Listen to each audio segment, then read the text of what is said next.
ゆっくりレ夢ムです。マリサだぜ。前回の用語解説の制作に時間がかかってしまったから、久しぶりのポポ動画になるわね。ポポ動画3、4本に1本は番外編として、あんな感じのを作っていこうと思うぜ。用語解説以外にも出したい動画がまだあるの？まだまだたくさんある。そして脳内クラウド会議で協議した結果、更新頻度を上げることにしたぜ。宣言するのは自由だからな。まあ生温かい目で見守ってほしいぜ。それと、何回も見返す人が多いということもあって、動画の構成を変えてみた。どんな風になるの？まずは一気に試合を流す。ここで今回の連鎖の概要を知る。その後に解説する。ここは止めたりしながら考察をしていく。そしてまた試合を流す。解説を踏まえてじっくり見てもらうんだぜ。同じ試合を3回も流すの？調査によると、ポポの連鎖は3回見てもわからないらしい。確かにそれは言えてるわね。手順やちぎりの少なさなんかにも注目ね。というわけで見てみようか。3回見れるってことは、最初はそこまで凝視をせずに、気楽に見ていいってことね。そうだな。もう一度言っておくと今回一番の注目ポイントはポポのセカンドだぜ。ねえ、マリサ。どうした？クラウドって何の仕事してるか知ってる？そういえば、謎が多いな。配信してる時間は結構遅い時間が多いから、普段は昼に働いているような気がしないでもないけどな。今回、番組で総力を挙げて調べました。一体何に総力を挙げてる番組なんだ？なんと建築士ということが分かりました。まともすぎてコメントしづらい件について。しかも一級建築士らしい。あまり詳しくないけど、なんかすごそう。クラウドが携わった建築物も独自のリサーチで発覚したので、今日は披露したいと思います。さすがに居住者やオーナーに迷惑がかかるのでは？こちらです。オブジェの建築士じゃねえか。説明しよう。連鎖が繋がってそうで繋がっていない、残ったぷよぷよのことをオブジェという。ちなみにオブジェができても勝てた時、今のは対応、見切ってた、の決め台詞までがワンセットな。ぷよらあるあるすぎる。繋がりそうで繋がらないクラウドのオブジェ。繋がらなそうで繋がるポポの連鎖美。なるほど、そうやって見るとオブジェと連鎖美は対義語みたいな関係になるんだな。というかこれ、全く試合に触れてないけどいいのか？大丈夫、ちゃんとこの後解説が入るから安心してくれ。わかったわ。なんとなく連鎖を眺めておこう。以前までの動画だとこういった雑談もできないから、これはこれでありだと思うぜ。コメント返しなんかもできるといいわね。今までなかなか返せてなかったからな。でもちゃんと目を通してるんだぜ。本当にありがたいわね。さて、ポポがセカンドを組み始めてるから、一応ちょっと注目しておこうか。あれ、発火できなかった。何これドッキリ。解説後にシミュレートするからお楽しみに。1P がクラウド、2P がポポだぜ。おなじみのタコスだな。今一瞬出た字幕は昔の編集時のものだぜ。今ではスキルアップして、こんな感じで字幕を出せちゃったりするぜ。おおすごいすごい。ここで問題。よし来た。クラウドの名前はどうして TOSSD でしょう？これゼミでも習ってない？じゃなくて、どうしてレ夢ムは名前の由来にこだわってるんだ？誰一人コメントでも気にしてくれてなかったから、私だけでもと思ってね。はい、改めて問題。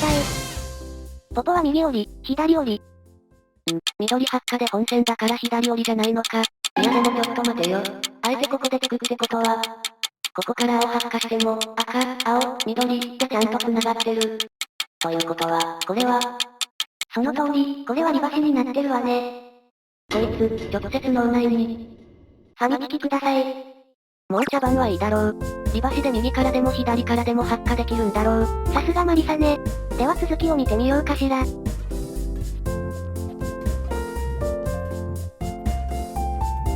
ここまで来たら左折りが確定だな。右側が連鎖美になってるし。クラウドがちょっかい出し始めたわね。中盤戦だな。3連結のぷよが多いからポポは対応は余裕かな。3連結が多いとどうして余裕なの？ 3 連結ということは、あと一つぷよを足せば消えるのはわかるだろ？わかる。ということは、1でも連鎖の準備ができているってことになる。その分、暴発にも気をつけないといけないのね。って今すごい攻防があったのは見たか？マリサが話してたから見てなかった。質問してきたのはレ夢ムの方じゃ。はい、巻き戻し、もう何でもありだな。すごい攻防ってここのこと？そうだな。まず、クラウドがもう12連鎖を持ってる。よ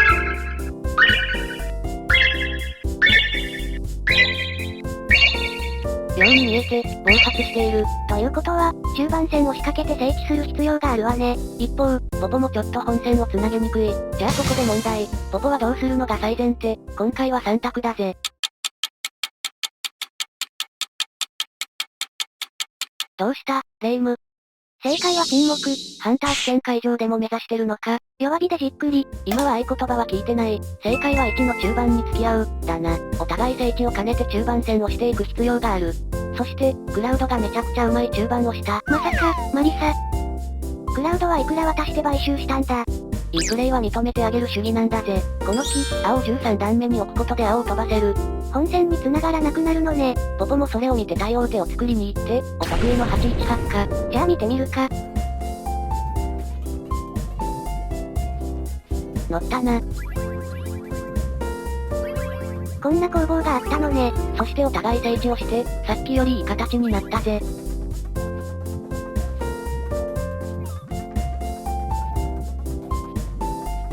クラウドはここで、さっき暴発した赤を解消しに行ったぜ。ポポも対応ね。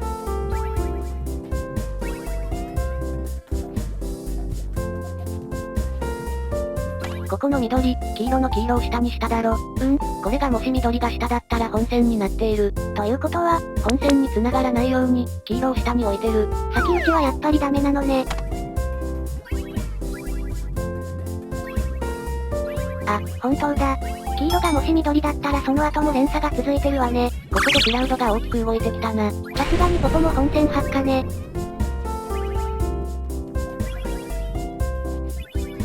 赤の同色する亀が気持ちいいんだよな。クラウドは6列目を捨てて、うまく本線に繋げてきたわね。さて、ここからはポポのセカンドに注目。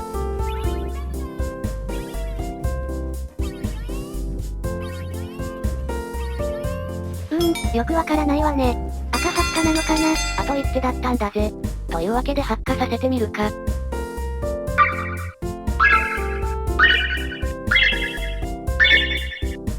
連結お化けやないかい。